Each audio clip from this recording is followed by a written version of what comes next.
السلام عليكم ورحمة الله وبركاته.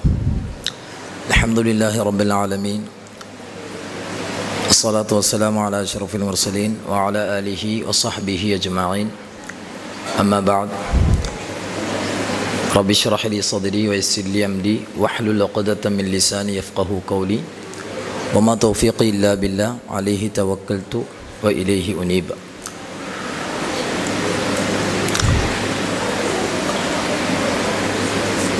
ബഹുമാന നിറഞ്ഞ സദസ്സ്, ഇവിടെ വിഷയം ഫത്ഹുൽ മുഈൻ വ അസറുഹു അത്താരീഖി അലൽ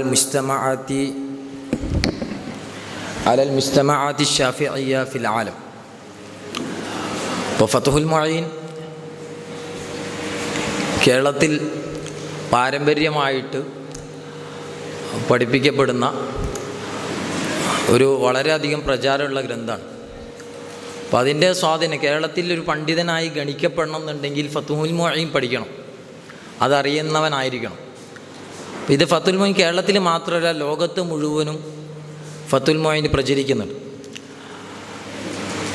അപ്പോൾ സാഹിബു ഫത്ഹുൽ മുഈൻ, ഫത്ഹുൽ മുഈനെ കുറിച്ച് ഇന്നലെ ഒരു പേപ്പർ കഴിഞ്ഞിട്ടുണ്ടെന്നാണ് എൻ്റെ വിശ്വാസം. അപ്പോൾ ഫത്ഹുൽ മുഈനെ സൈനുദ്ദീൻ മഖ്ദൂം റഹ്മത്തുള്ളാഹി അലൈഹി അദ്ദേഹത്തെക്കുറിച്ചുള്ള, അപ്പോൾ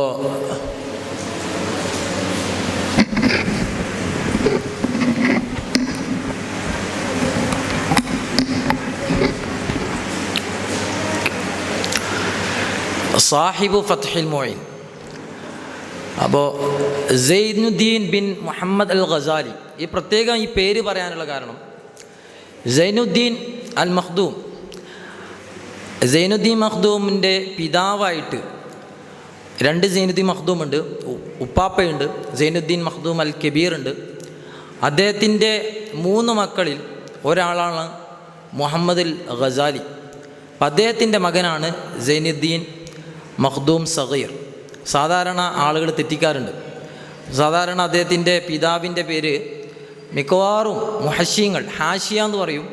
ഫത്ഹുൽ മുഈൻ്റെ വിശദീകരണം, അതിൻ്റെ വിശദീകരണം ഫത്ഹുൽ മുഈൻ വിശദീകരണമാണ്. ആ വിശദീകരണത്തിന് വീണ്ടും വിശദീകരണം എഴുതുന്നതിന് ഹാഷിയ എന്നാണ് പറയുക. അപ്പോൾ അറബി ഹാഷിയ എഴുതിയ ആളുകളൊക്കെയും അദ്ദേഹത്തിൻ്റെ പിതാവിൻ്റെ നാമം പലപ്പോഴും തെറ്റിച്ചിട്ടുണ്ട്. അതുകൊണ്ടാണ് സൈനുദ്ദീൻ ബിൻ മുഹമ്മദ് അൽ ഗസാലി. പിന്നെ ഈ 2 ഹാഷിയകളാണ് വളരെ പ്രസിദ്ധം ഫത്ഹുൽ മുഈനിൻ്റെ. ഒന്നാമത്തേത് ഇആനത്തുൽ താലിബീനാണ്, രണ്ടാമത്തേത് തർശീഹുൽ മുസ്തഫീദീനാണ്. ഈ തർശീഹുൽ മുസ്തഫീദീൻ എന്ന് പറയുന്ന ഫത്ഹുൽ മുഈനിൻ്റെ വിശദീകരണം ഹാഷിയ, അതിൻ്റെ ഗ്രന്ഥകർത്താവ്, ഈ ഗ്രന്ഥം എഴുതിയ ആൾ സൈനുദ്ദീൻ ബിൻ ഈ ഗ്രന്ഥം എഴുതിയ ആൾ അബ്ദുൽ അസീസ് ആണെന്ന് പറഞ്ഞിട്ടുണ്ട്. ഗ്രന്ഥം എഴുതിയ ആൾ സൈനുദ്ദീൻ അൽ മഖ്ദൂമാണ്. അപ്പോൾ ഇങ്ങനൊരു പിഴവ് ഇതിൻ്റെ വിശദീകരണം നൽകിയ ആൾക്ക് തന്നെ ഏറ്റവും പ്രസിദ്ധമായ വിശദീകരണത്തിൽ തന്നെ സംഭവിച്ചിട്ടുണ്ട്. ഇനി കുറച്ച് ചരിത്രങ്ങൾ, കുറച്ച് അദ്ദേഹത്തിൻ്റെ, ഞാൻ ഈ ഹിജറ വർഷങ്ങളൊക്കെ കളഞ്ഞിട്ടുണ്ട്, എല്ലാം ക്രിസ്താബ്ദത്തിലേക്ക് സിഇയിലേക്ക് കൊണ്ടുവന്നിട്ടുണ്ട്. അപ്പോൾ അദ്ദേഹം ജനിച്ചത് ഏത് വർഷമാണ് അഭിപ്രായ ഭിന്നതകളുണ്ട്. 1525, 1531, 2 അഭിപ്രായം. വഫാത്ത് 1583 അല്ലെങ്കിൽ 1618.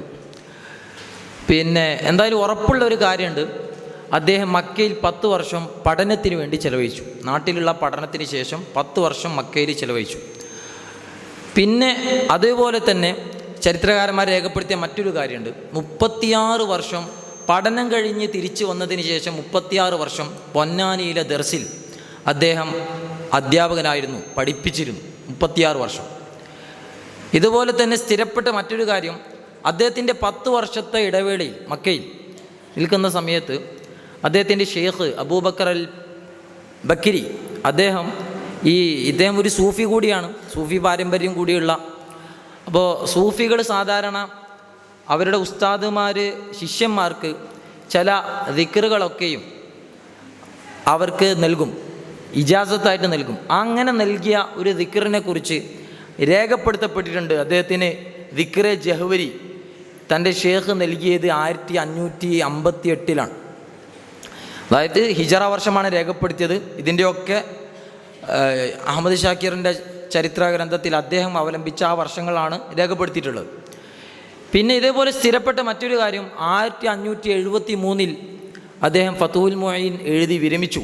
അതാ ഗ്രന്ഥം രചനയുടെ അവസാനത്തിൽ ഇന്ന അറബി വർഷം റമദാൻ 24 വെള്ളിയാഴ്ച ളുഹായുടെ സമയം ഇങ്ങനെ കൃത്യമായിട്ട് ഫതുഹുൽ മുഈൻ്റെ അവസാനത്തിൽ രേഖപ്പെടുത്തിയിട്ടുണ്ട്. അപ്പോൾ ഇതും സ്ഥിരപ്പെട്ട കാര്യമാണ്. പിന്നെ ഇദ്ദേഹത്തിൻ്റെ മറ്റൊരു ഗ്രന്ഥമാണ് തുഹ്ഫത്തുൽ മുജാഹിദീൻ. ഈ തുഹ്ഫത്തുൽ മുജാഹിദീനിൽ പോർച്ചുഗീസുകാരുമായിട്ടുള്ള മലയാളികളുടെ മലബാറിലെ സാമൂതിരിയുടെയും പോർച്ചുഗീസുകാരുടെയും തമ്മിൽ ഇടയിലുണ്ടായിരുന്ന യുദ്ധം, ഈ യുദ്ധത്തെക്കുറിച്ച്, ആ ചരിത്രത്തെക്കുറിച്ച് 1498 മുതൽ 1583 വരെയുള്ള ചരിത്രമാണ് രേഖപ്പെടുത്തിയിട്ടുള്ളത്. അപ്പോൾ ഇതുകൊണ്ടുകൂടിയാണ് ചില ആളുകൾ 1583 അദ്ദേഹം വഫാത്തായി എന്ന് പറയുന്നത്. എന്തായാലും ഈ സംഭവം 16-ാം നൂറ്റാണ്ടിലാണ്, അത് ഹിജ്റ 10-ാം നൂറ്റാണ്ടിലാണ് അദ്ദേഹത്തിൻ്റെ കാലഘട്ടം. ഇത് വളരെ പ്രസിദ്ധമായ അല്ലെങ്കിൽ ധാരാളം സംഭവ വികാസങ്ങൾ നടന്നൊരു കാലഘട്ടമാണ്. ഒന്നാമത്തത്, അതുവരെ 1517 ഉസ്മാനി ഖിലാഫത്ത് വരുന്നത്.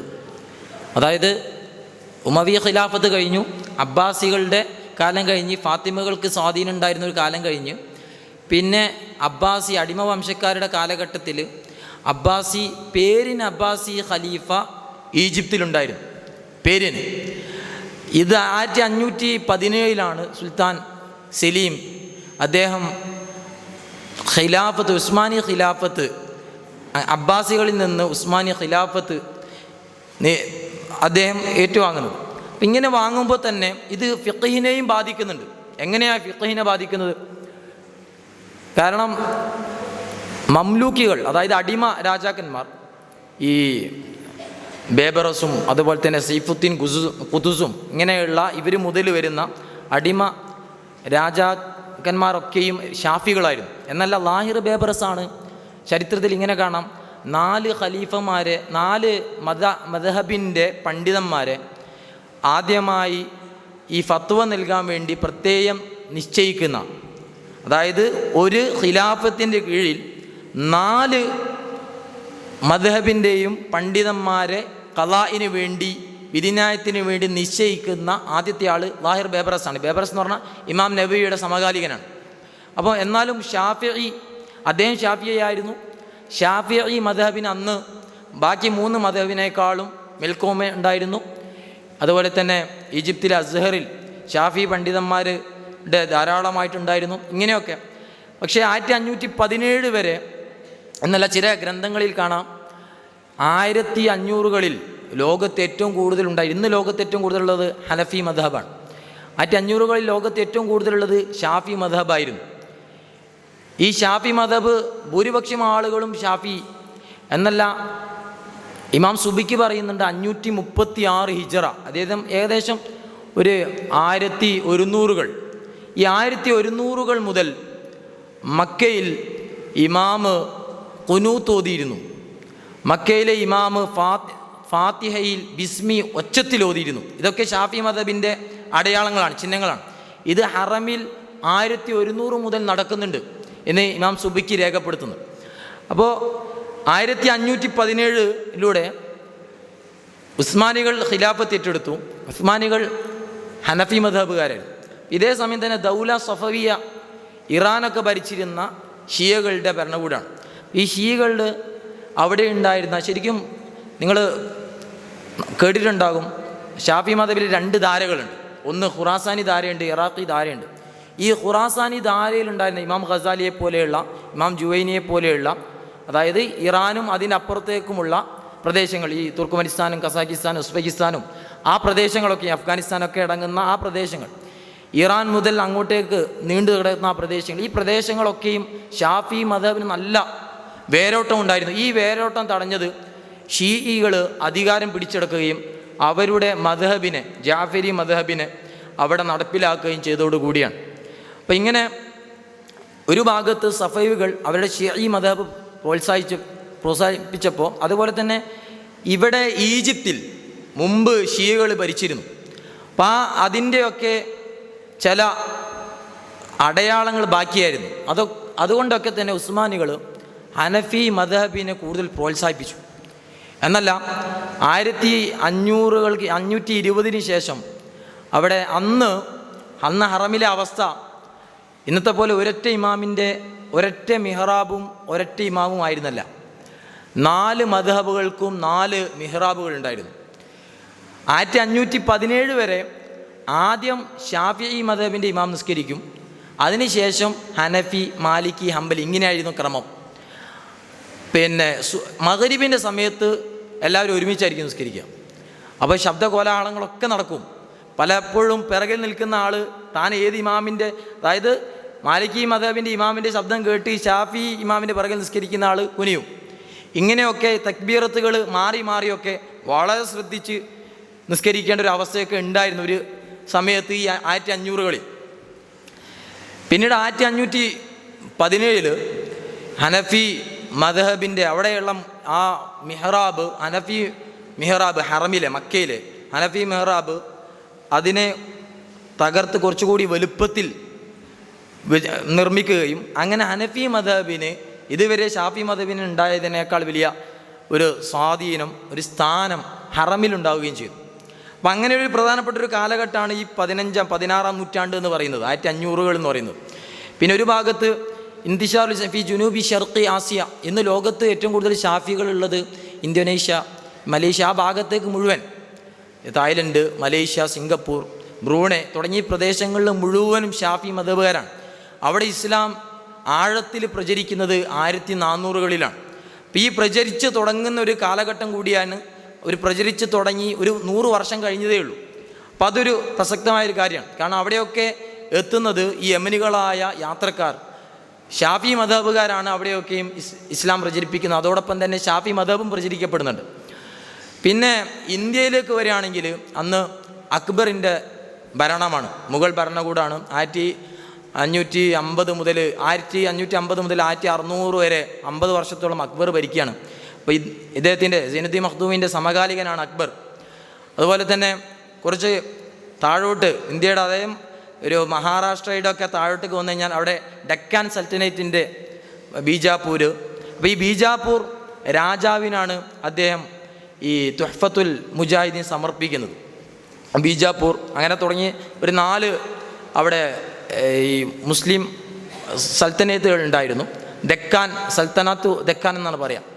പിന്നെ അതേപോലെ തന്നെ ഇതേ കാലഘട്ടത്തിലാണ് 1498 നേരത്തെ നമ്മൾ പറഞ്ഞു വാസ്കോഡഗാമ വന്നു.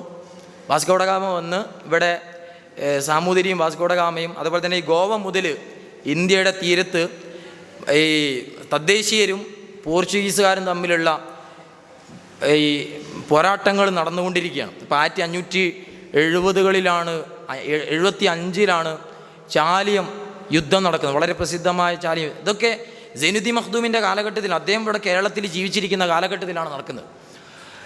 അപ്പോൾ സാമൂതിരിയും പോർച്ചുഗീസും തമ്മിലുള്ള യുദ്ധം. അപ്പം ഇങ്ങനെ ആ ഒരു ചരിത്ര പശ്ചാത്തലത്തിലാണ് അദ്ദേഹം ഇവിടെ ജീവിതം കഴിച്ചു കൂട്ടുക. അതിൻ്റെയൊക്കെ സ്വാധീനം അദ്ദേഹത്തിൻ്റെ ഗ്രന്ഥത്തിൽ ഫത്ഹുൽ മുഈനിലും കാണാം.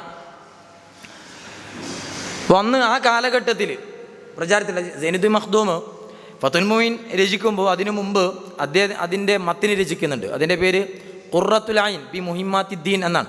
ഒരു 30 പേജുള്ള ഫത്ഹുൽ മുഈൻ, ഒരു 300 പേജുള്ള. അപ്പോൾ ഈ എന്തുകൊണ്ട് ഒരു മത്തിന് രചിക്കപ്പെടുന്നു, ഒരു സംക്ഷിപ്ത ഗ്രന്ഥം എന്തിന് രചിക്കപ്പെടുന്നു?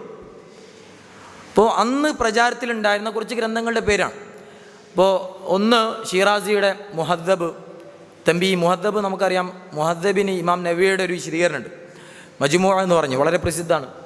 പിന്നെ ഇമാം ഖസാലിയുടെ വജീസ്, അതായത് ആദ്യ ഒരു പ്രഥമമായിട്ട് ഒരു പ്രാഥമിക ഘട്ടത്തിൽ ആദ്യം പഠിക്കുന്ന ഷാഫി ഗ്രന്ഥം. വിശാലമായ ധാരാളം ഗ്രന്ഥങ്ങളുണ്ട്. പ്രാഥമികമായി പഠിക്കപ്പെടുന്ന വളരെ ഹ്രസ്വമായ ഗ്രന്ഥങ്ങളുടെ ഒരു ചെറിയ ലിസ്റ്റാണ്. അപ്പോൾ അതിൽ വജീസ് ഖസാലിയുടെ, അതിൽ നിന്നാണ് അതുമായി ബന്ധപ്പെട്ട് കുറേ ഗ്രന്ഥങ്ങൾ രചിക്കപ്പെടുന്നുണ്ട്. അതൊക്കെയാണ് ആ കൂട്ടത്തിലുള്ളത്. അപ്പോൾ അതൊക്കെയും അത്രയും ഗ്രന്ഥങ്ങളൊക്കെയും അവിടെയുണ്ട്. പിന്നെ മത്നുൽ ഗായത്തി വ തഖ്രീബ്, അത് ഏകദേശം ഹിജറ 500-കളിൽ 1200 കാലഘട്ടത്തിൽ രചിക്കപ്പെട്ടതാണ്. പിന്നെ മിൻഹാജ്, ഇമാം നവവിയുടെ മിൻഹാജ്, അത് മുഖ്തസറാക്കിയ ചുരുക്കിയ ഗ്രന്ഥമാണ്. പിന്നെ അൽ മുഖദ്ദമത്തുൽ ഹദറമിയ്യ, അതായത് കേരളത്തിലേക്ക് എങ്ങനെ ദീന് വന്നു. ഈ സൈനുദ്ദീൻ മഖ്ദൂം അദ്ദേഹം ഗ്രന്ഥങ്ങളൊക്കെ രചിക്കുന്നതിന് മുമ്പ് അദ്ദേഹം ചെറുപ്പത്തിൽ ഏത് ഗ്രന്ഥമാണ് പഠിച്ചത്, ഇതിനെക്കുറിച്ചുള്ള ഒരു അന്വേഷണമാണ്. അപ്പോൾ അദ്ദേഹം സ്വാഭാവികമായിരിക്കും പഠിക്കാൻ സാധ്യതയുള്ള, അദ്ദേഹത്തിൻ്റെ ജീവചരിത്രം ഇല്ല, അദ്ദേഹത്തിൻ്റെ പിതാമഹൻ്റെ ജീവചരിത്രം, അദ്ദേഹത്തിൻ്റെ എളാപ്പ അബ്ദുൽ അസീസ് സൈനുദ്ദീൻ മഖ്ദൂം കബീറിൻ്റെ ജീവചരിത്രം എഴുതിയിട്ടുണ്ട് അദിക്കയുടെ ഷറഹിൽ. അപ്പോൾ അതിലാണ് ചില അദ്ദേഹം ഒരു ഗ്രന്ഥത്തിൻ്റെ വിശദീകരണം എഴുതിയായിട്ടൊക്കെ കാണാം. അപ്പോൾ അതിൽ നിന്ന് നമുക്ക് മനസ്സിലാക്കാൻ വേണ്ടി സാധിക്കും യമനിൽ നിന്ന് വന്ന ആളുകളുടെ സ്വാധീനം. അങ്ങനെയാണ് ഈ മലബാർ തീരത്തൊക്കെയും ഇസ്ലാം പ്രചരിക്കുന്നത്. അപ്പം യമനിലുണ്ടായിരുന്ന ഗ്രന്ഥം അൽ മുഖദ്ദിമത്തുൽ ഹദറമിയ്യ എന്ന് പറയപ്പെടുന്ന, പിന്നെ ബാഫുൽ എന്നാണിത് അറിയപ്പെടുക. സാധാരണക്കാരുടെ ഇടയിൽ ബാഫുൽ ഓതിയോ ബാഫുൽ പഠിച്ചോ എന്നൊക്കെയാണ് പറയുക. ഇത് ഏകദേശം 50 വർഷങ്ങൾക്ക് മുമ്പ്, സൈനുദ്ദീൻ മഖ്ദൂമിൻ്റെ ഒരു 50 വർഷങ്ങൾക്ക് മുമ്പൊക്കെ രചിക്കപ്പെട്ട ഒരു ഗ്രന്ഥമാണ്. പിന്നെ അതേപോലെ തന്നെ ഇബിൻ മുഖ്രിയുടെ ഒരു ഗ്രന്ഥമുണ്ട് ഇർഷാദ്. ഈ ഇർഷാദ് എന്ന് പറയുന്നത് മദ്ഹബിലെ ഷെയ്ഖാനി, ഒന്ന് ഇമാം നവവി ആണെങ്കിൽ നവവിക്ക് മുമ്പ് ഇമാം റാഫിഇയാണ്. ഇമാം റാഫിഇ കസ്വീൻകാരനാണ്. അപ്പോൾ ഈ കസ്വീനിൽ അദ്ദേഹത്തിൻ്റെ വഫാത്തിന് ശേഷം അദ്ദേഹത്തിൻ്റെ ശിഷ്യൻ ഹാവിയ സഗീർ എന്ന് പറഞ്ഞ അദ്ദേഹത്തിൻ്റെ മുഹറർ എന്ന് പറയുന്ന വളരെ പ്രസിദ്ധമായ ഗ്രന്ഥം, അദ്ദേഹത്തിൻ്റെ 2 ഗ്രന്ഥങ്ങളാണ് റാഫിയുടെ, മുഹററും അതുപോലെ തന്നെ ഫതുൽ അസീസും. ഈ മുഹററിനെ ചുരുക്കി അല്ല ഹാവിയ സഗീർ. ഈ ഹാവിയ സഗീറിനെ യമനിയായ ഇബിൻ മുഖ്രി ഇർഷാദ് എന്ന് പറഞ്ഞ ആ ഗ്രന്ഥം അവലംബിച്ചുകൊണ്ട് ഒരു ഗ്രന്ഥം രചിക്കുന്നത് ഇർഷാദ്. ഈ ഇർഷാദിന് ഉപ്പാപ്പ സൈനുദ്ദീൻ മഖ്ദൂം അൽ കബീർ ഒരു വിശദീകരണം എഴുതിയിട്ടുണ്ട്. അപ്പം അതുകൊണ്ട് സ്വാഭാവികമായിട്ടും തൻ്റെ പിതാമൻ എഴുതിയ ഗ്രന്ഥം എന്തായാലും ഇദ്ദേഹം കാണേണ്ടതാണല്ലോ. ഈ ഗ്രന്ഥങ്ങളൊക്കെ ആകാം അദ്ദേഹത്തിൻ്റെ ശ്രദ്ധയിൽ ചെറുപ്പകാലത്ത് പെട്ടത്. പിന്നീട് അദ്ദേഹം അവിടെ പഠനത്തിന് വേണ്ടി മക്കയിലെത്തുമ്പോൾ തൻ്റെ ഉസ്താദുമായിട്ട് അതൊക്കെ പിന്നീട് വരുന്നുണ്ട്. അപ്പം ആദ്യം ഈ 10 വർഷങ്ങൾക്ക് ശേഷം പഠനം കഴിഞ്ഞ് തിരിച്ച് നാട്ടിലേക്ക് വന്നു. നാട്ടിലേക്ക് വന്ന ഉടനെ അദ്ദേഹം ഖുർറത്തുൽ ഐൻ എന്ന് പറയുന്ന 30 പേജുള്ള, അപ്പോൾ ഇത് സാധാരണ ഇത് പറയപ്പെടാ ഇത് സ്വതന്ത്രമായൊരു കൃതിയാണ്. എന്നാൽ ചില ആളുകളൊക്കെ പറഞ്ഞിട്ടുണ്ട് നേരത്തെ പറഞ്ഞ ഹാവി സഗീറിൻ്റെ സംക്ഷിപ്തമാണ്. നേരത്തെ പറഞ്ഞല്ലോ ഇമാം റാഫിയുടെ ഗ്രന്ഥത്തിൻ്റെ ചുരുക്കത്തിൻ്റെ സംക്ഷിപ്തമാണ്. ചില ആളുകൾ പറഞ്ഞു അന്ന് പ്രചാരത്തിലുണ്ടായിരുന്ന ഒരു കവിതാ രൂപത്തിലൊക്കെ ഫിഖ്ഹി ഗ്രന്ഥങ്ങൾ എഴുതപ്പെട്ടിരുന്നു. ഈ കവിതാ രൂപത്തിൽ എഴുതപ്പെടുന്ന മനഃപ്പാടമാക്കാൻ വേണ്ടിയാണ്. അപ്പോൾ അങ്ങനെയുള്ള ഏറ്റവും പ്രശസ്തമായ ഗ്രന്ഥമാണ് സൊഫത്തു സുബത്ത് എന്ന് പറയുന്ന ഗ്രന്ഥം. ആ ഗ്രന്ഥത്തിൽ നിന്നാണ് ഇബ്നു റിസ്ലാൻ്റെ ഇതിൽ നിന്നാണ് ഈ ഗ്രന്ഥം രചിച്ചതെന്ന് പറഞ്ഞ 2 അഭിപ്രായങ്ങളുണ്ട്.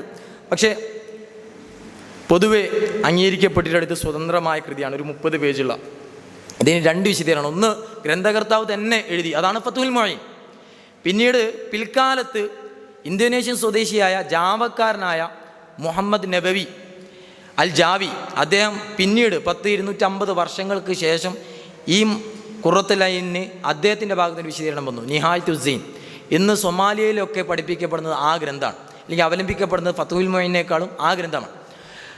അതുപോലെ തന്നെ ഈ ഗ്രന്ഥം രചിക്കപ്പെട്ടത് ഇപ്പോൾ മദ്ഹബിൽ പല ഘട്ടങ്ങളുണ്ട്. മദ്ഹബിൽ തൻഖീഹിൻ്റെ ഘട്ടമുണ്ട്.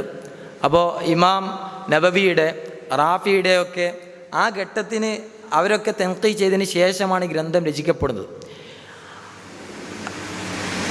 പൊതുവേ ഈ ഗ്രന്ഥം ഫതുൽ മുഈനോടൊപ്പം മാത്രമേ കാണാറുള്ളൂ. കാരണം നമ്മുടെ നാട്ടിലൊക്കെ അതിനെ ഈ ഷർഹ് ചെയ്ത രീതി 3 രീതികളുണ്ട്. ആ രീതികളിൽ മംസൂജ് എന്ന് പറയുന്ന രീതിയാണ്, അത് വിശദീകരിക്കാം ഇൻഷാ അല്ലാഹ്.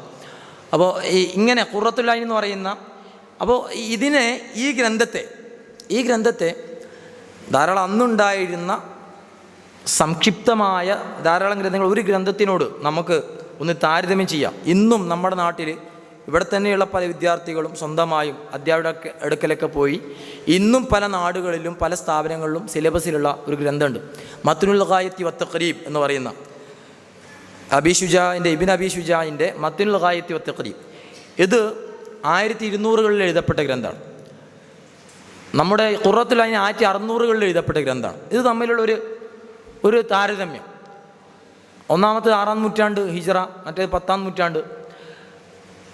ഇതിലൊരു പ്രധാനപ്പെട്ടത് നിങ്ങൾ നോക്കിക്കഴിഞ്ഞാൽ ഷാഫി മദ്ഹബിൽ അബ്ഹാദ് സുന്നത്തും ഹൈആത്ത് സുന്നത്തും ഇങ്ങനെ 2 നിസ്കാരത്തിൻ്റെ ബാബിൽ സഹവിൻ്റെ സുജൂദ് അബ്ആദ് സുന്നത്ത് നഷ്ടപ്പെട്ട് കഴിഞ്ഞാൽ സഹവിൻ്റെ സുജൂദ് കൊണ്ട് പരിഹരിക്കാം. ഹൈആത്ത് സുന്നത്ത് നഷ്ടപ്പെട്ട് കഴിഞ്ഞാൽ അങ്ങനെ സഹവിൻ്റെ സുജൂദ് ചെയ്യേണ്ടതില്ല, അങ്ങനെ പരിഹരിക്കാൻ സാധ്യമല്ല. ഇങ്ങനെ പറയുന്ന ഒരു മസ്അല കാണാൻ വേണ്ടി സാധിക്കും. എന്നാൽ മത്തുൽ ഗായത്ത് ഇന്ന് പഠിക്കുന്ന ആളുകളാണെങ്കിൽ പോലും അതിൽ ഈ അബ്ആദ് ഹൈആത്ത് എന്നുള്ള വർഗീയത ഉണ്ടാവില്ല. ഹൈആത്ത് ഉണ്ടാവും, അബ്ആദ് എന്ന് കാണാൻ വേണ്ടി സാധിക്കില്ല. കാരണം ഇത് ഇമാം നബവിയുടെയും റാഫിയുടെയും മുമ്പ് രചിക്കപ്പെട്ടതാണ്, തൻഖീഹിന് മുമ്പ് രചിക്കപ്പെട്ടതാണ്. രണ്ടാമത്തത്, അദ്ദേഹം ഒരു ഭാഗത്ത് പറയാണ് 30ഓളം അഭിപ്രായ ലഈഫായ മസ്അലകൾ ഈ ഗ്രന്ഥത്തിലുണ്ട് എന്നാണ്. അതിൽ 2-3 ഇവിടെ എടുത്ത് പറയണം. യുബ്തിലു സ്വലാത്ത് അൽ കലാമുൽ അംദു. മത്തുൽ ഖായിൽ ഇങ്ങനെയാണ് പറയുന്നത്, മനഃപൂർവ്വമുള്ള സംസാരം നിസ്കാരത്തെ ബാത്തിലാക്കും. എന്നാൽ ഖുർറത്തുൽ ഐനിൽ പറയുന്നത് തബ്തുലു സ്വലാത്തു ബിനുത്ഖി ഹർഫൈനി ഔ ബി ഹർഫിൻ മുഫ്ഹിമിൻ. 2 പദം നിസ്കരിച്ചു കൊണ്ടിരിക്കുന്നു, 2 അക്ഷരം, അർത്ഥമില്ലാത്ത 2 അക്ഷരം വെറുതെ വന്നു, നിസ്കാരം ബാത്തിലായി. ആ ക അല്ലെന്ത് അങ്ങനെ എന്തെങ്കിലുമൊക്കെ പറഞ്ഞു, 2 അക്ഷരം വന്നു, നിസ്കാരം ബാത്തിലായി. ബി ഹർഫിൻ മുഫീം അല്ലെങ്കിൽ ഖി, അറബി ഭാഷയിൽ ഖി എന്ന് പറഞ്ഞാൽ ഞങ്ങൾക്ക് അറിയാലോ, സൂക്ഷിക്ക്, ഒരൊറ്റ അർഫാണ്, പക്ഷേ അതിന് അർത്ഥമുണ്ട്. അങ്ങനെ അർത്ഥമുള്ള ഒരു അക്ഷരം വെറുതെ പറഞ്ഞു കഴിഞ്ഞാൽ നിസ്കാരം എന്താവും? ബാത്തിലാവും. മനഃപൂർവ്വം പറഞ്ഞു കഴിഞ്ഞാൽ നിസ്കാരം ബാത്തിലാവും. അപ്പോൾ അവിടെ നേരത്തെ മത്തുൽ ഗായത്തിൽ മനഃപൂർവ്വമുള്ള സംസാരം ഇത്രയേ ഉള്ളൂ. എത്ര സംസാരിക്കാം, അതിൻ്റെ അളവൊന്നും പറയുന്നില്ല, തോത് കൃത്യപ്പെടുത്തുന്നില്ല. ഇത് കൃത്യപ്പെടുത്തും. പിൽക്കാലത്ത് ഈ തൻഖീഹിന് ശേഷമാണ് കൃത്യപ്പെടുത്തൽ വരുന്നത്. ഇങ്ങനെ തന്നെയായിരിക്കണം. പിന്നെ മറ്റൊന്ന്, മഗ്രിബിൻ്റെ സമയത്തെക്കുറിച്ച് മത്തുൽ ഗായത്ത് പറയുന്നുണ്ട്. മഗ്രിബിൻ്റെ സമയം ഇമാം ഷാഫിയുടെ ഖൗല് ജദീദാണ്. അതായത് ബാങ്ക് കൊടുത്തു, ബി മിഖ്ദാരി മാ യുഅദ്ദിനു വയതവല്ലഉ വയസ്തുറുൽ ഔറത വയുഖീമുസ് സ്വലാത്ത വയുസല്ലി 5 റക്അത്ത്. ഇത്രയേ ഉള്ളൂ. ബാങ്ക് കൊടുക്കുക, ബാങ്ക് കൊടുക്കാനുള്ള സമയം, അത് കഴിഞ്ഞ് പിന്നെ വുദു എടുത്ത് ഔറത്ത് മറച്ച് നിസ്കാരത്തിന് ഇഖാമത്ത് കൊടുത്ത് 5 റക്അത്ത് നിസ്കരിക്കാനുള്ള സമയം, ആ സമയം മാത്രമേ മഗ്രിബിനുള്ളൂ. ഒരു 15 മിനിറ്റോ 20 മിനിറ്റോ ഒക്കെയാണ് മഗ്രിബിൻ്റെ സമയം. ഇത് ഇമാം ഷാഫിയുടെ ഖൗല് ജദീദാണ്. പക്ഷേ ഇത് മദ്ഹബിലെ പ്രാബല്യമുള്ള അഭിപ്രായമല്ല. മദ്ഹബിലെ അഭിപ്രായം എന്താ?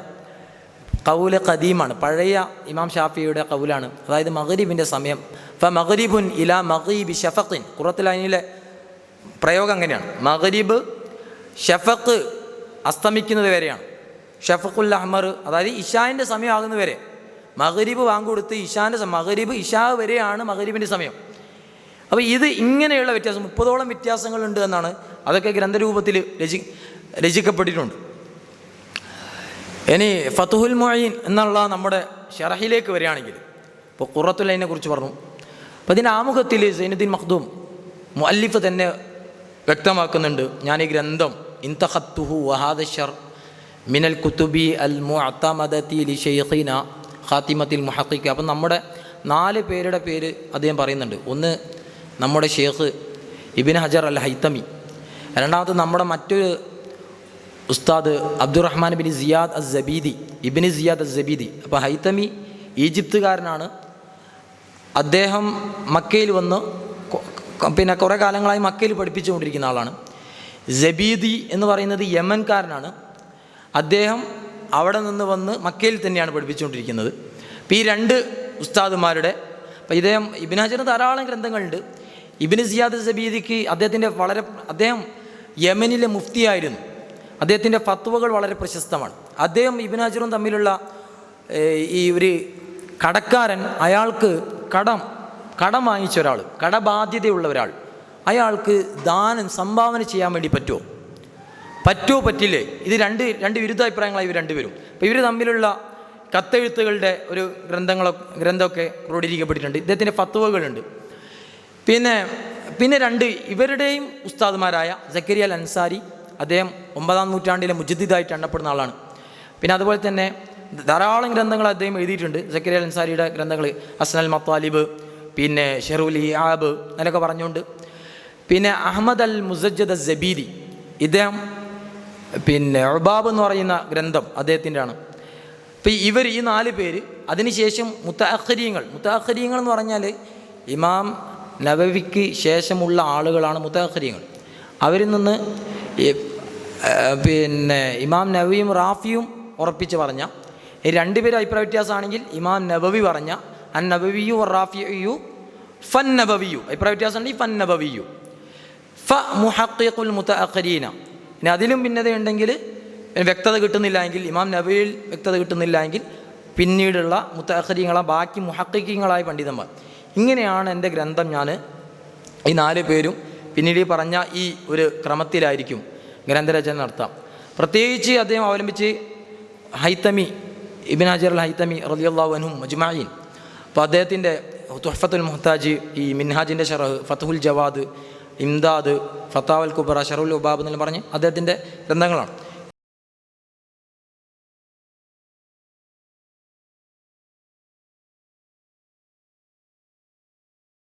ങ്ങളുടെ കീഴിൽ വിഷയങ്ങൾ കൈകാര്യം ചെയ്യാറുണ്ട്.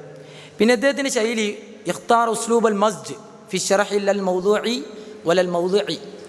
അതായത് ഷറഹ് ചെയ്യുന്ന 3 രീതികളുണ്ട്.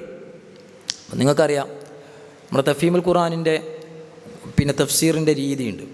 എന്നാൽ ഖുർആൻ ബോധനത്തിൻ്റെ തഫ്സീറിൻ്റെ രീതിയുണ്ട്. ഖുർആൻ ബോധനം ആദ്യം ആയത്ത് പറയും, പിന്നെ അതിനെ മൊത്തത്തിൽ എന്താക്കും, വിശദീകരിക്കും. അപ്പോൾ ഇതാണ് മൗദൂഇ എന്ന് പറയാം.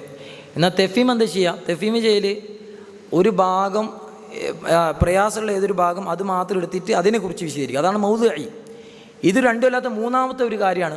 അതായത് ഈ ഗ്രന്ഥം മത്തിനും ഷറഹും, മൂലഗ്രന്ഥവും വിശദീകരണ ഗ്രന്ഥവും രണ്ടും കൂടി ഒരുമിച്ച്, അതായത് ഒറ്റ ഗ്രന്ഥമായിട്ട് മാറാണ്. 2 കൂടിക്കലർത്തി ഒറ്റ ഗ്രന്ഥമായിട്ട് മാറാണ്. അതായത് പെട്ടെന്ന് നോക്കിക്കഴിഞ്ഞാൽ ഇത് ഒരു ഗ്രന്ഥമായിട്ട് തന്നെ കാണാൻ വേണ്ടി സാധിക്കും.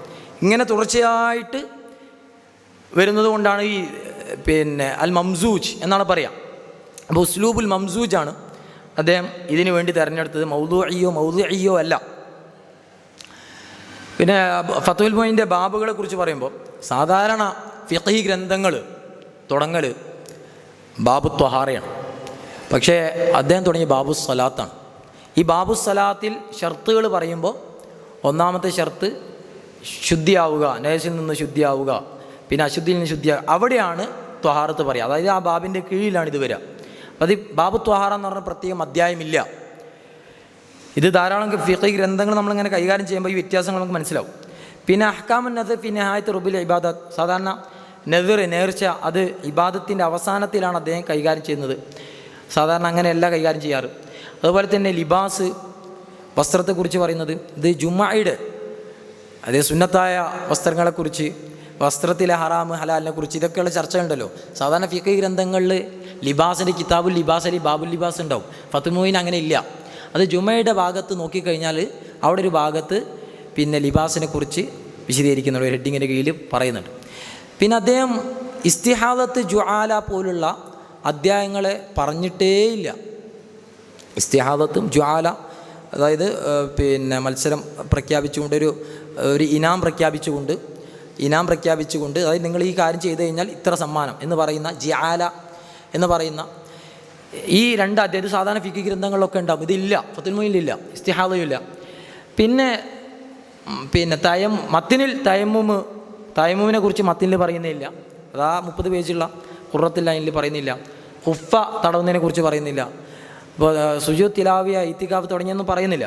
ഷറഹിൽ ഹുഫയെക്കുറിച്ച് തയമ്മിനെക്കുറിച്ച് വളരെ ഹ്രസ്വമായിട്ടാണ് അദ്ദേഹം വിശദീകരിച്ചത്. ചില 5 or 6 കെലിമത്തുകളിലാണ് വിശദീകരിച്ചിട്ടുള്ളത്.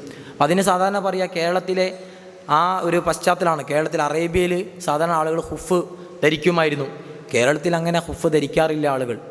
അതുപോലെ തന്നെ പിന്നെ തയമ്മും വെള്ളത്തിൻ്റെ ദൗർലഭ്യമുള്ള നാടുകളിൽ ഉള്ള ആ പ്രയാസം പോലെ ഇവിടെ ദൗർലഭ്യം ഉണ്ടാകാറില്ല. അതുകൊണ്ടൊക്കെയാണ് പ്രാദേശികമായി പരിഗണിച്ചുകൊണ്ടാണ് ഫത്ഹുൽ മുഈനിൽ ഇത്തരം വിഷയങ്ങൾ കൂടുതലായി ചർച്ച ചെയ്യാതിരുന്നത് എന്നാണ് ഇതിൻ്റെ വിശദീകരണം നൽകപ്പെടുന്നത്.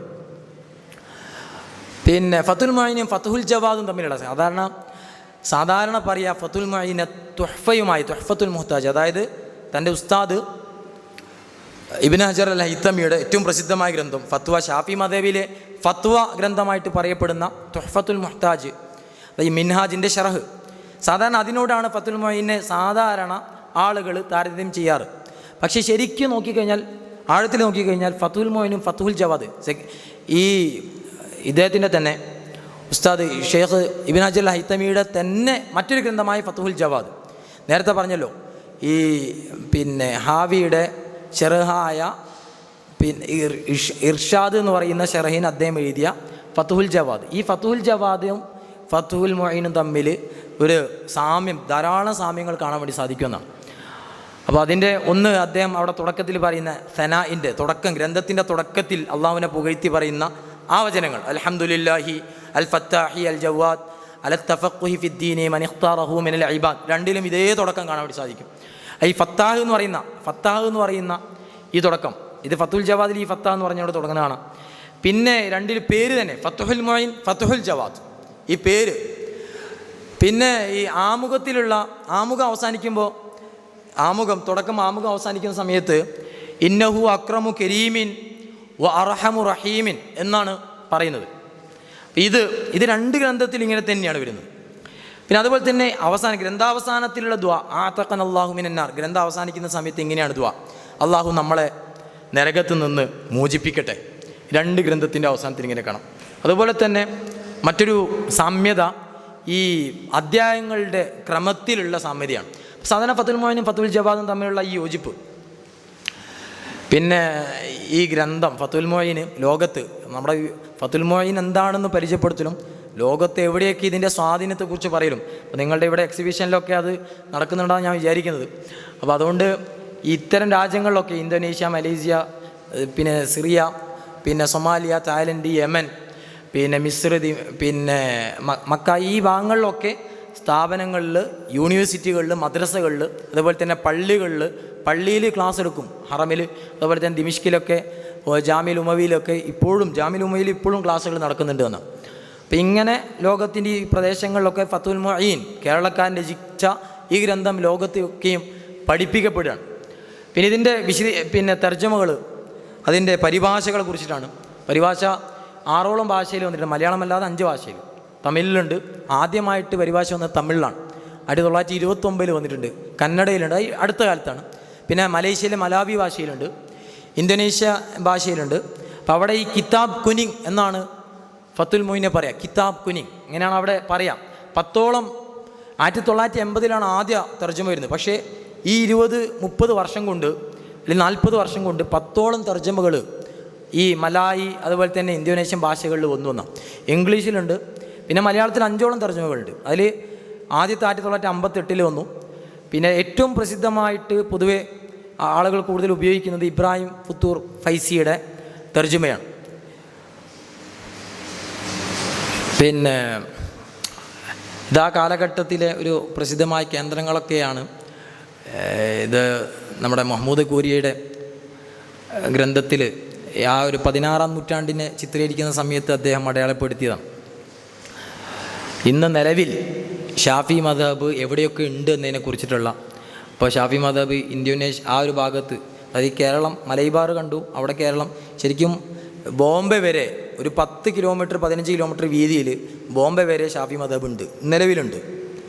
ഷാഫി ഫിഖ്ഹി സെമിനാറുകൾ സംഘടിപ്പിക്കപ്പെടാറുണ്ട്. ധാരാളം പണ്ഡിതന്മാർ, ആഴത്തിൽ ഷാഫി മദ്ഹബ് മനസ്സിലാക്കിയ പണ്ഡിതന്മാർ അവിടെയുണ്ട്. പിന്നെ ഹൈദരാബാദ് ഭാഗത്തുണ്ട് ഇന്ത്യൻ ഷാഫി ഫിഖ്ഹ് സെമിനാർ. ഈ ജനുവരിയിൽ ഹൈദരാബാദ് വെച്ചാണ് നടക്കുന്നത്. പിന്നെ ശ്രീലങ്കയിൽ, തായ്ലൻഡ് താഴെ മലേഷ്യ, സിംഗപ്പൂർ, പിന്നെ ഇന്തോനേഷ്യ, പിന്നെ ഈ ഫിലിപ്പീൻ, ബ്രൂണെ ആ ഭാഗങ്ങളിലൊക്കെ. പിന്നെ ആസ്ട്രേലിയയിലും ഷാഫി മദ്ഹബ് ഉണ്ട്. പിന്നെ ഇപ്പുറം വരികയാണെങ്കിൽ യമൻ്റെ ഭാഗങ്ങൾ, പിന്നെ സൊമാലിയ, അങ്ങനെ കെനിയ ആ ഭാഗങ്ങളൊക്കെ, മഡഗാസ്കർ വരെ. പിന്നെ മുകളിലോട്ട് ഈജിപ്തും പിന്നെ ജോർദാനും സിറിയയും പിന്നെ തുർക്കിയും. പിന്നെ അങ്ങോട്ടേക്ക് പോവുകയാണെങ്കിൽ ഈ ചെച്നിയ, ദാഗിസ്ഥാൻ, ചെച്നിയ, ദാഗിസ്ഥാൻ വരെ, അതായത് സോവിയറ്റ് യൂണിയൻ്റെ ഒക്കെ ഭാഗമായിരുന്ന ആ പ്രദേശങ്ങളിലൊക്കെ ഇപ്പോഴുണ്ട്. ഇറാനിൽ ഷീകളാണ്, ഇറാനിൽ ഷാഫികളാണ് പിന്നെ ഉള്ളത്, സുന്നികളുള്ളത് കൂടുതലും. പ്രത്യേകിച്ച് ഈ തീരദേശ പ്രദേശത്തുള്ള തെക്കൻ ഇറാനിലുള്ളത് ഷാഫികളാണ്. ഇത് നിലവിൽ ലോകത്ത് ഉള്ള ഷാഫികളുടെ. അപ്പോൾ ഇനി നമുക്ക് പുസ്തകത്തിലെ ചില ഭാഗങ്ങൾ നമുക്ക് നോക്കാം. അപ്പോൾ ഫത്തുഹുൽ മുഈനിൽ മഖാസിദു ശരിയ വളരെ പ്രധാനപ്പെട്ട കാര്യമാണ്, നിലവിൽ കൂടുതൽ ചർച്ചകൾ നടക്കുന്ന ഭാഗമാണ്. അപ്പോൾ ഫത്തുഹുൽ മുഈനിൽ മഖാസിദു ശരിയ, ഹിഫ്ളുദ്ദീനി, ഹിഫ്ളുൻ നസ്ലിനെ കുറിച്ച് എല്ലാത്തിൻ്റെ 1-2 ഉദാഹരണങ്ങൾ ഇങ്ങനെ പറഞ്ഞു പോകുന്നേ ഉള്ളൂ. അപ്പോൾ അദ്ദേഹം അവിടെ ലാസ്റ്റ് വരിയിൽ നിക്കാഹിനെ കുറിച്ച് പറയുമ്പോൾ ഈ നിക്കാഹിനെ കുറിച്ച് ഖാദിരിൻ പിന്നെ ഇത് നിർബന്ധം, ഇത് സുന്നത്താണ്. സുന്ന ലി തായിഖിൻ ഖാദിരിൻ, സുന്ന ലി തായിഖിൻ ഖാദിരിൻ, അതാണ് മത്തിന്, അതാണ് ഈ ഖുറത്തുൽ ഐൻ. പിന്നെയുള്ളതൊക്കെ ഫത്തുൽ മുഈനാണ്. അപ്പോൾ സുന്നത്താണ് ലി തായിഖിൻ, ആവശ്യക്കാരന്, ഖാദിരിൻ കഴിവുള്ള. എന്നിട്ട് അതിൻ്റെ കാരണങ്ങൾ പറയുന്നുണ്ട്. അതിന് ശേഷം ലാസ്റ്റ് പറയുന്നുണ്ട് വലിമാ ഫീഹി, ലാസ്റ്റ് വരിയിൽ വലിമാ ഫീഹി, ഇതിലുള്ളതിൻ്റെ പേരിൽ മിൻ ഹിഫ്ളുദ്ദീനി വ ബഖാഇ നസ്ലി, ദീനിൻ്റെ സംരക്ഷണം, അതുപോലെ തന്നെ നസ്ലിൻ്റെ വംശത്തിൻ്റെ സംരക്ഷണം, ഇത് രണ്ടും ഉള്ളതിൻ്റെ പേരിൽ. ഇത് സാധാരണ പിന്നെ മഖാസിദി ശരിയയിൽ പിന്നെ ആധുനിക കാലത്ത് ചർച്ച ഇതേ പ്രയോഗം അദ്ദേഹം അവിടെ ഫത്തുൽ മുഈനിൽ നടത്തുന്നുണ്ട്. വേറെ ഒരു സ്ഥലത്തു കൂടി ഇതേ പ്രയോഗം നടത്തുന്നുണ്ട് അദ്ദേഹം. പിന്നെ ഖായിദകൾ വളരെ പ്രധാനപ്പെട്ടാണ്. സാധാരണ നമ്മൾ ഫിഖ് കൈകാര്യം ചെയ്യുന്ന സമയത്ത് ഖായിദയുടെ അഷ്ബാഉൻ നളായിർ പോലെയുള്ള സുയ്യിദ് ഇമാമിൻ്റെ ഗ്രന്ഥങ്ങളിലൊക്കെ ഖായിദകൾ, ഫിഖ് ഖായിദകൾ, അതിലൊരു ഖായിദ അൽ യഖീനു ലാ യസൂലു ബിശക്ക്, ഉറപ്പായ കാര്യം സംശയം കൊണ്ട് നീങ്ങിപ്പോകുന്നതല്ല. അപ്പം അദ്ദേഹം ഇത് ഒരു സ്ഥലത്ത് പ്രയോഗിക്കുന്നുണ്ട്. വലാ യർതഫി യഖീനു വുദൂഇൻ ഔ ഹദസിൻ ബിളന്നി ദിദ്ദിഹി, വലാ യർതഫി യഖീനു വുദൂഇൻ, വുദു ഉറപ്പുള്ള വുദു, ഒരാൾക്ക് ഉറപ്പാണ് എനിക്ക് വുദു ഉണ്ട്, വുദു എടുത്തത് ഓർമ്മയുണ്ട്, പക്ഷേ വുദു മുറിഞ്ഞോ എന്നുള്ളതൊരു സംശയമാണ്. ഉറങ്ങിപ്പോയോ, അല്ലെങ്കിൽ പിന്നെ ഞാൻ ടോയ്ലറ്റിലേക്ക് പോയത് പിന്നെ എപ്പോഴായിരുന്നു സംശയമാണ്. പക്ഷേ ഞാൻ പിന്നെ 10 മണിക്ക് വുദു എടുത്ത് എനിക്ക് ഉറപ്പുണ്ട്, അത് 9 മണിക്കാണോ 11 മണിക്കാണോ ഞാൻ ടോയ്ലറ്റിൽ പോയത് എനിക്ക് ഉറപ്പില്ല. അപ്പം ഈ സമയത്ത് അതാണ് ലാ യർതഫി യഖീനു വുദൂഇൻ, പിന്നെ വുദു ഉറപ്പുള്ള വുദു ഉയർന്നു പോകുന്നതല്ല, ഔ ഹദസിൻ, അല്ലെങ്കിൽ തനിക്ക് വുദു ഇല്ല എന്നുള്ളത് ഉറപ്പാണ്, അത് ഉയർന്നു പോകുന്നതല്ല, ബിളന്നി ദിദ്ദി, നേരെ ഓപ്പോസിറ്റ് ഊഹമാണെങ്കിൽ. അപ്പോൾ അതാണ് പറഞ്ഞത്, ഊഹകൾ മറ്റത് ഉറപ്പാണെങ്കിൽ ഉറപ്പുള്ളത് അവിടെ സ്ഥിരപ്പെടും, അതൊരിക്കലും ഊഹം കൊണ്ട് സംശയം കൊണ്ട് നീങ്ങിപ്പോകുന്നതല്ല. ഇതേ ഖായിദ ഉപയോഗിക്കുന്നതായിട്ട് കാണാൻ വേണ്ടി സാധിക്കും. മറ്റൊരു ഖായിദ അൽ ഖായിദത്തു അൽ ആദത്തു മുഹ്കമത്തുൻ, നാട്ടിലെ പതിവ് അത് നടപ്പിലാക്കപ്പെടും എന്ന് പറയുന്ന ഒരു ഖായിദയുണ്ട്. അപ്പോൾ ഈ ഖായിദയുടെ കൂട്ടത്തിൽ അതേ ഒരു സ്ഥലത്ത് ഈ വലീമക്ക് നടക്കുന്നതിനെക്കുറിച്ച്, വലീമ നടക്കുന്ന സമയത്തുണ്ടാകുന്ന ആഘോഷങ്ങളെക്കുറിച്ചൊക്കെ പറയുന്ന സമയത്ത് പിന്നെ ഒരു ഭാഗത്ത്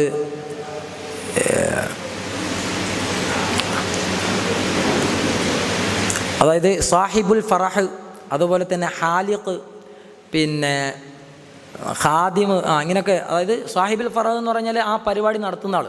അപ്പോൾ അവിടെയുണ്ട് ഒന്നാമത്തെ വരി നോക്കിയേ, വഖദിയത്തു ദാലിക അന്നമാ ഉഅതീദ ഫി ബഅദി നവാഹി, ചില പ്രദേശങ്ങളിൽ ആദത്തായ പതിവായ കാര്യം, മിൻ വദഇ താസിൽ, ഒരു തളിക വെക്കും, ബൈന യദൈ സാഹിബിൽ ഫറഹി, ഇത് വലീമ അല്ലെങ്കിൽ ഈ ആഘോഷ പരിപാടി നടത്തുന്ന ആളുടെ മുന്നിൽ. സാധാരണയൊക്കെ പുതിയ വീടൊക്കെ താമസം മാറ്റുന്ന സമയത്ത് വീട്ടിൻ്റെ മുന്നിലൊക്കെ ചില പ്രദേശങ്ങളൊക്കെ കാണാം, ചില പ്രദേശങ്ങൾ കല്യാണത്തിനൊക്കെ വിവാഹത്തിൻ്റെ സമയത്തൊക്കെ കാണാമല്ലോ. ഇതേപോലെ ഇപ്പം ഇങ്ങനെ സാധാരണ വദഇ താസിത്തിന് ഒരു പാത്രം, ഒരു തളിക മുന്നിൽ വെക്കും സാഹിബിൽ ഫറഹിൻ്റെ മുന്നിൽ.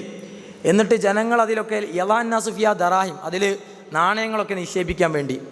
പിന്നീട് അത് ഇപ്പോൾ ഈ ചേലാകർമ്മം സുന്നത്ത് അതിൻ്റെ ആ വേളയിലാണെങ്കിൽ ആ ഹാലിഖിന് അല്ലെങ്കിൽ ഖാത്തിന് മുടി കളയൽ ആ കർമ്മം നടത്തുന്ന വേളയിലാണെങ്കിൽ പിന്നെ വടിച്ചു കൊടുക്കാൻ വേണ്ടി വരുന്ന ആൾക്ക്, അല്ലെങ്കിൽ ഈ ഖിതാൻ ചെയ്യാൻ വേണ്ടി വരുന്ന ആൾക്കൊക്കെ വീതിക്കപ്പെടും. അപ്പോൾ ഇതിനെക്കുറിച്ചിട്ട് ഇങ്ങനെ ചർച്ച ചെയ്ത് വരുമ്പോൾ പറയുന്നുണ്ട്, സാധാരണ ഇത് ആർക്കാണ് അയാൾക്ക് വേണ്ടി കൊടുക്കുന്നയാൾ ആർക്കാണ് ഉദ്ദേശിക്കുന്നത് അയാൾക്ക് തന്നെയാണ്, അല്ല എങ്കിൽ ആ പരിപാടി നടത്തുന്നയാൾക്കാണ്, ആരാണോ അതിൻ്റെ ഉടമസ്ഥൻ അയാൾക്കാണ്. ഇതാണ് ആദത്തു ശറഅ്, ഉർഫു ശറഅ്, ലാസ്റ്റ് മൂന്നാമത്തെ വരിയുണ്ട്. അപ്പോൾ ഉർഫു ശറഅ് ഉണ്ടായിരിക്കുക, ഇതാണ് ശറയിലെ ഉർഫ്, അത് ഉണ്ടായിരിക്കുക. പിന്നെ ഉർഫുൽ ആദത്ത് പരിഗണിക്കപ്പെടുന്നതല്ല. ഇനി അങ്ങനെ ഇല്ല എങ്കിൽ ഫഇന്നഹു ബിഖിലാഫി മാ ലൈസ ലിശ്ശറഇ ഫീഹി ഉർഫുൻ, ശറഇന് അവിടെ ഉർഫ് ഇല്ല എങ്കിൽ ഫഇന്നഹു തുഹക്കമു ഫീൽ ആദ അൽ ആദത്തു മുഹ്കമത്തുൻ, അവിടെ ആദത്ത് ആ നാട്ടിലെ പതിവായിരിക്കും നടപ്പിലാക്കപ്പെടുക. അപ്പോൾ ഒരു ഉദാഹരണം പറയുന്നുണ്ട്, ഒരാൾ നേർച്ച ചെയ്തു, വലിയിൻ മയ്യിത്തിൻ, മയ്യിത്തായ ഒരാൾ നേർച്ച ചെയ്യാണ്, ഇവിടെ ഇന്ന നാട്ടിലെ കബറിൽ കിടക്കുന്ന ഈ വലിയിന് വേണ്ടി ഞാൻ എൻ്റെ ഇത്ര സമ്പത്ത് ചെയ്തിരിക്കുന്നു, അല്ലെങ്കിൽ എന്തെങ്കിലുമൊക്കെ അദ്ദേഹം നേർച്ച ചെയ്തു എങ്കിൽ അദ്ദേഹം ഉറപ്പിക്കുകയാണ് ഇത് അദ്ദേഹത്തിന് തന്നെയാണെന്ന് ഉറപ്പിക്കുകയാണെങ്കിൽ പിന്നെ അത് ആ നേർച്ച തന്നെ നടക്കുന്നതല്ല. എല്ലാ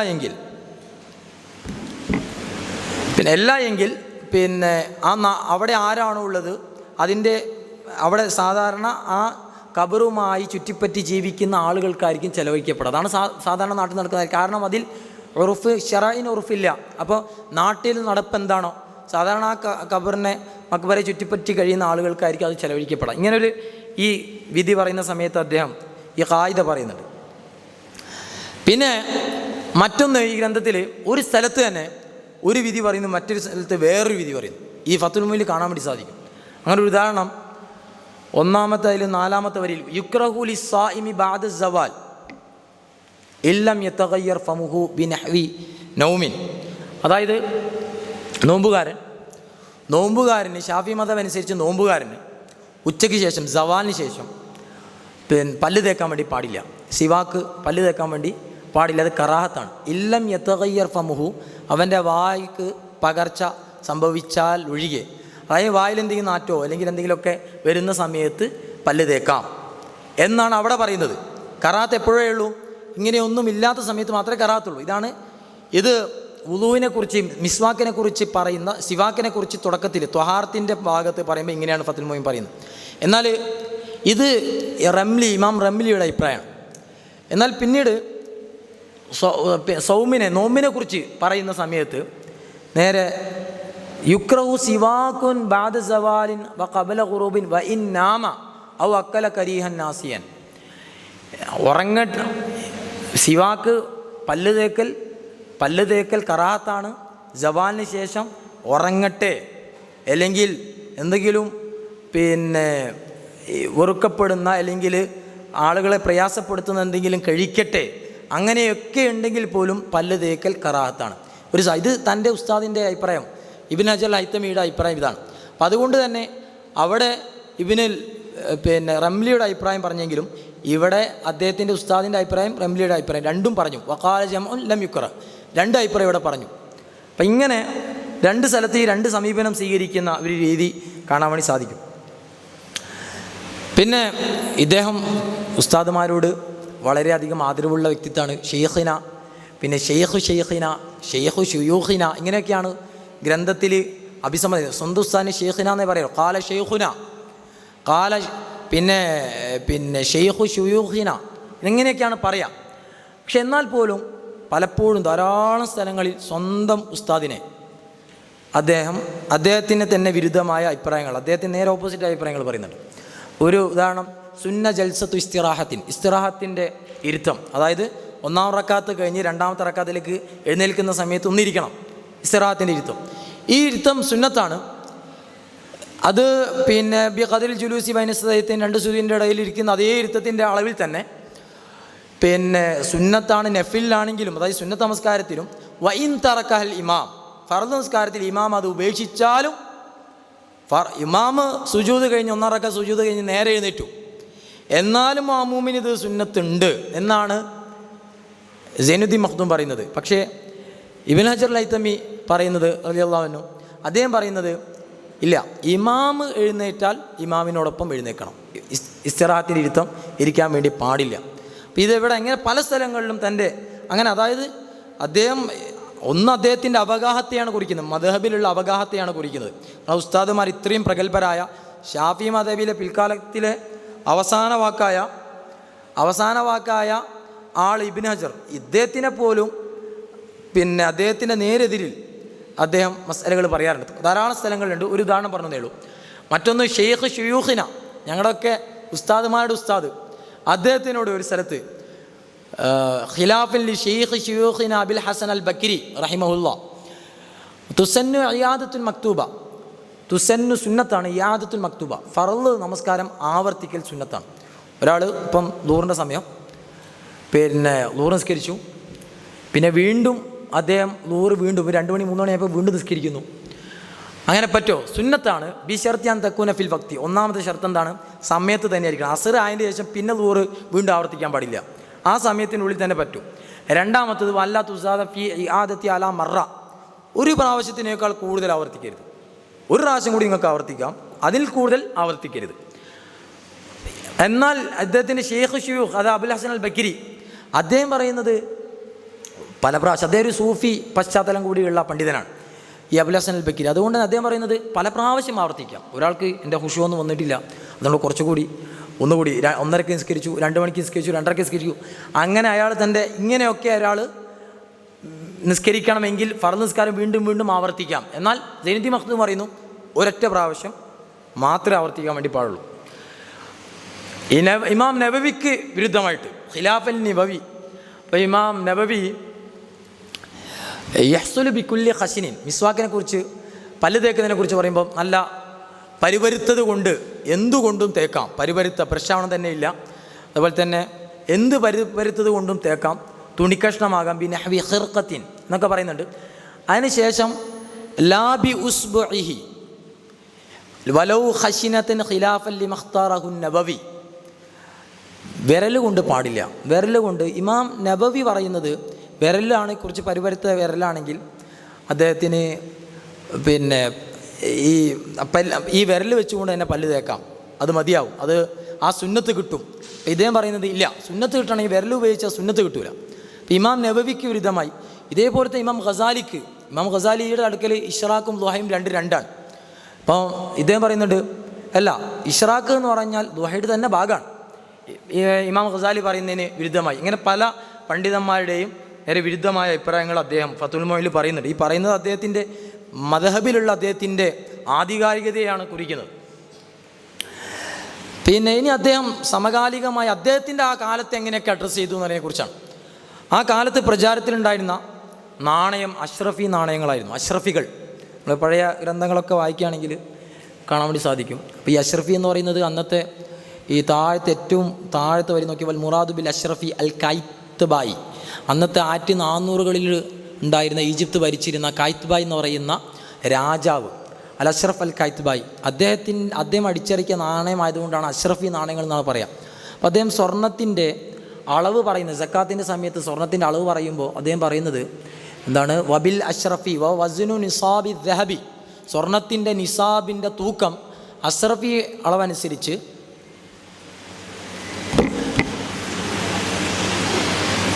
25 വസുബാനി വത്തുസ്ഉൻ 25 പിന്നെ 2 7 2 പിന്നെ 9 1 ഇത് ചേർത്ത് അത്രയും ഭാരമാണ് പിന്നെ സക്കാത്തിൻ്റെ പിന്നെ നിസാബ് എന്ന് പറയുന്നുണ്ട്. അപ്പോൾ അദ്ദേഹത്തിന് ആ കാലഘട്ടം നമ്മളിപ്പം പുതിയ ഗ്രന്ഥങ്ങളിൽ ഈ പിന്നെ ഇന്ത്യൻ രൂപയിലേക്കോ അല്ലെങ്കിൽ കിലോഗ്രാം ഇങ്ങനെയൊക്കെ ആക്കുന്നത് പോലെ, കിലോഗ്രാമിലേക്കൊക്കെ മാറ്റുന്നത് പോലെ അന്ന് അദ്ദേഹത്തിൻ്റെ കാലത്തുണ്ടായിരുന്ന അഷ്റഫിയിലേക്ക് മാറ്റുന്നതായിട്ട് കാണാൻ വേണ്ടി സാധിക്കും.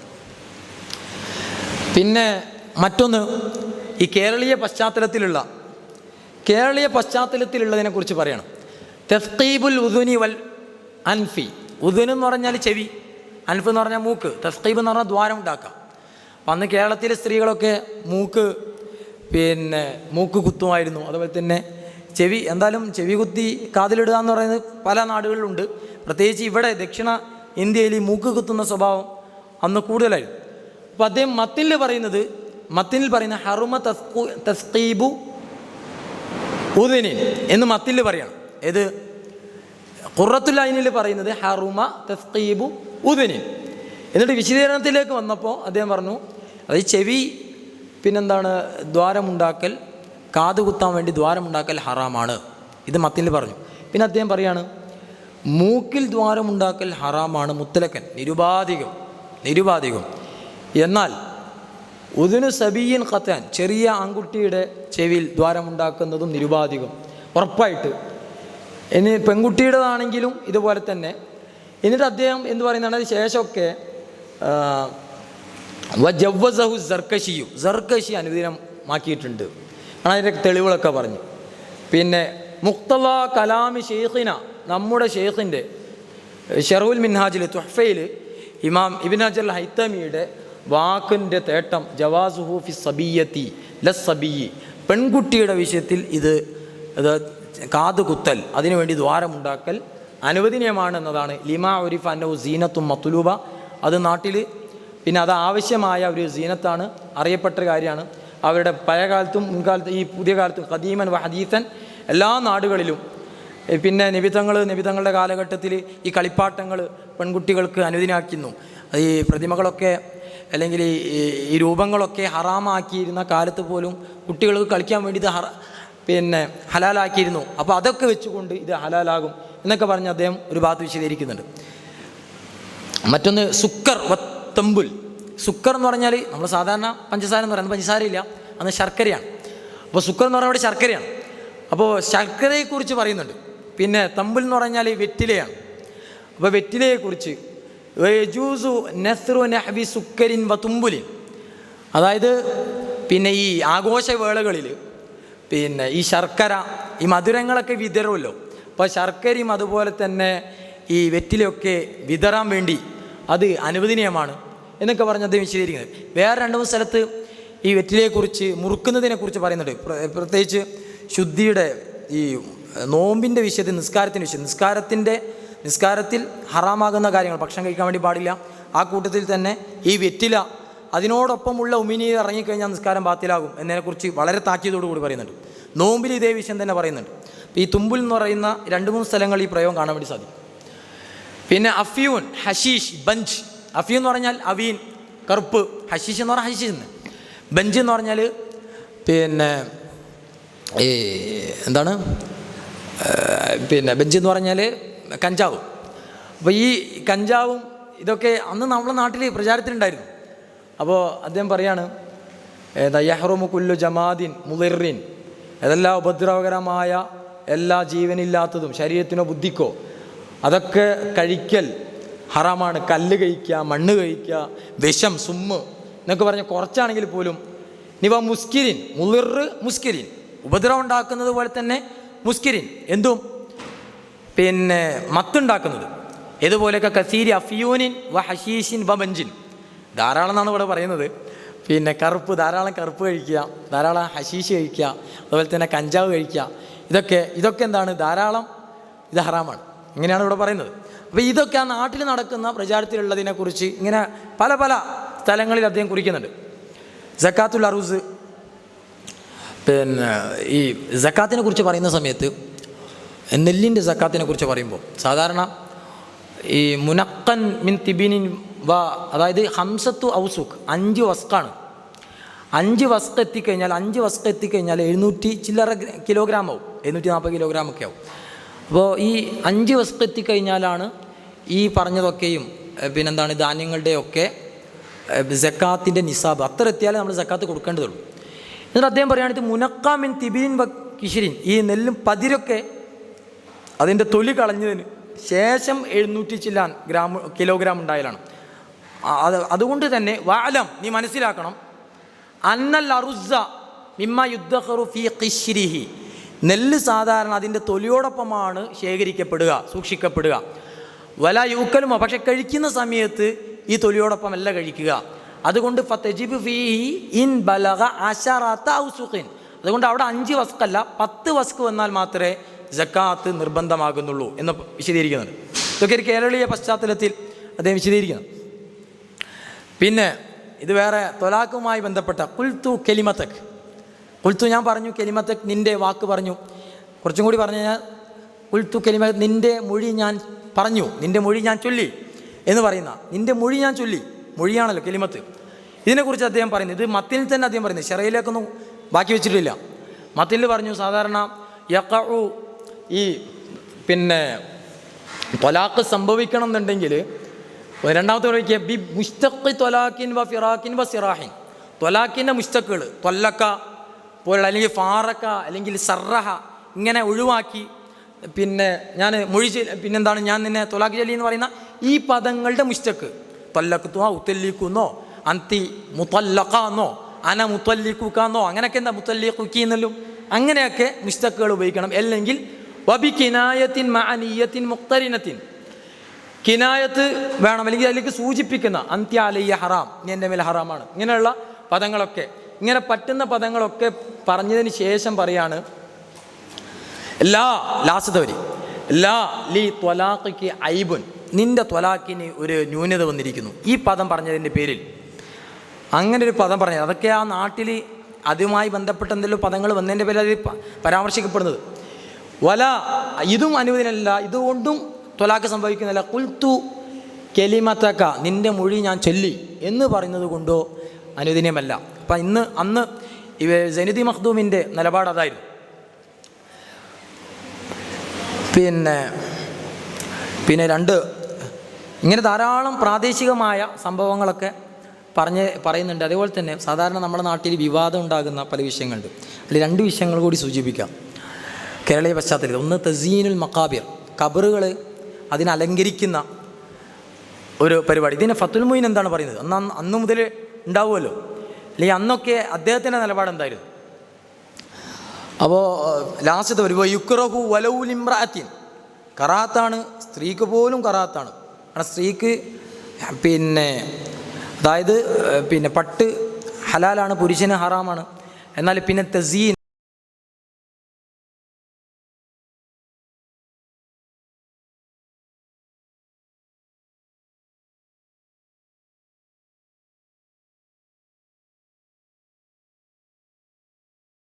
മൂന്ന് പ്രാവശ്യം ആവർത്തിച്ചാണ് പഠിക്കുക.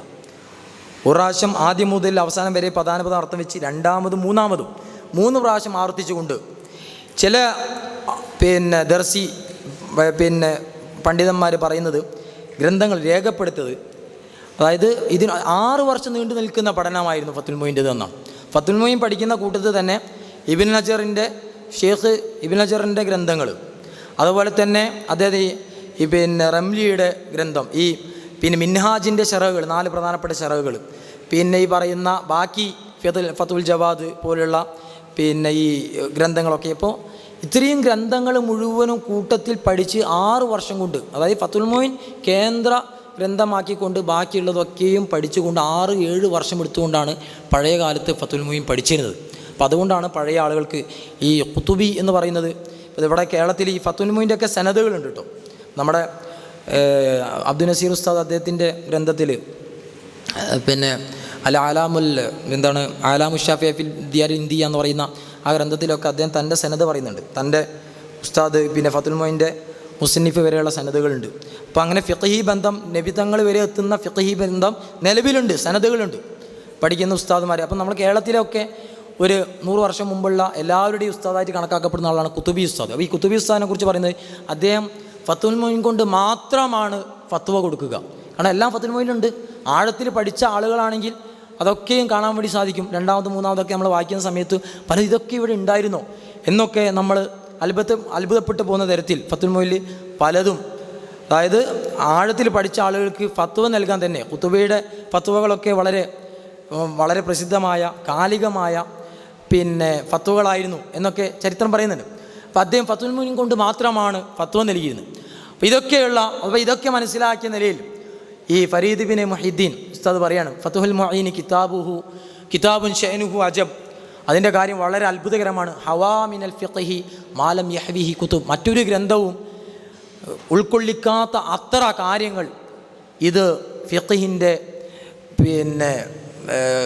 ഫിഖ്ഹി മസ്അലകൾ ഇതിൽ ഉൾക്കൊള്ളിച്ചിട്ടുണ്ട്. വഖദ് റഖാ ഫി ഇഖ്തിസാരിൽ ലഫ്ളി ദിർവത, ചുരുക്കം സംക്ഷിപ്തമാക്കുന്ന വിഷയത്തിൽ അതിൻ്റെ പരമതലത്തിൽ ഉന്നതിയിലേക്ക് അത് ഉയർന്നിരിക്കുന്നു. ഹത്താ തഹൂന അലാ ഹുഫാദിഹി അൽ ഖുറബ്, അതുകൊണ്ട് തന്നെ കൂടുതൽ വലിപ്പമില്ല.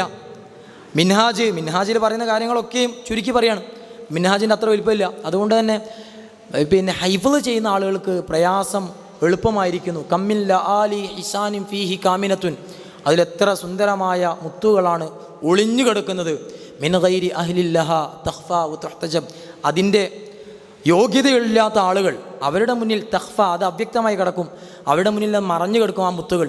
യോഗ്യരാണെങ്കിൽ ആ മുത്തുകൾ ഫത്തുൽ മുഈനിൽ നിന്ന് കണ്ടെടുക്കും. വഖദ് ഹവാ മിൻ നുസൂസി ശാഫിഈ വ മിൻ നുസൂസി അസ്ഹാബിഹി മാ കാന യുൻതഖബ്, തിരഞ്ഞെടുക്കപ്പെടേണ്ട നസ്സുകൾ ഇമാം ഷാഫിയിൽ നിന്നും പിന്നീട് അദ്ദേഹത്തിൻ്റെ അനുചരന്മാരിൽ നിന്നൊക്കെ കൃത്യമായി തിരഞ്ഞെടുത്തിട്ടുണ്ട്. അഹ്കാമു മദ്ഹബിന ഫീഹി മുബവ്വബ, നമ്മുടെ മദ്ഹബിൻ്റെ വിധികളൊക്കെയും അതിൽ അധ്യായങ്ങളാക്കപ്പെട്ടിട്ടുണ്ട്, ബാബുകളാക്കപ്പെട്ടിട്ടുണ്ട്. അസ്ന അല ഹുസ്നി തഅലീഫിൻ ലഹു അൽ അറബ്, അതിൻ്റെ സുന്ദരമായ രചനയെ അറബികളൊക്കെയും പ്രശംസിച്ചിട്ടുണ്ട്. ഫലാ തുബാലി, അതുകൊണ്ട് നീ പരിഗണിക്കേണ്ടതില്ല. ബിമൻ സാഗത്ത് ബസീറത്തുഹു അൻ ഖദരി, അതിൻ്റെ വില, അതിൻ്റെ മഹത്വം, അതിനെ കാണാൻ ഉൾക്കാഴ്ചയില്ലാത്തവനെ കണ്ടുകൊണ്ട് നീ പരിഗണിക്കേണ്ടതില്ല. ഫഹുവ അഅമ ഫതഹുശനബ്, അവന് കണ്ണിൻ്റെ വെളിച്ച പ്രഭ നഷ്ടപ്പെട്ടു പോയ അന്ധനാണ്.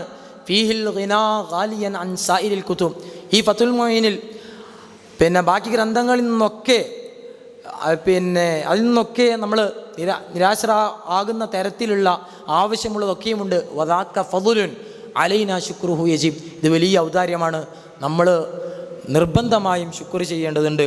വആഖിറു ദുആഇ അനിൽ ഹംദുലില്ലാഹി റബ്ബിൽ ആലമീൻ. അസ്സലാമു അലൈക്കും വറഹ്മത്തുള്ളാഹി വബറകാതുഹു.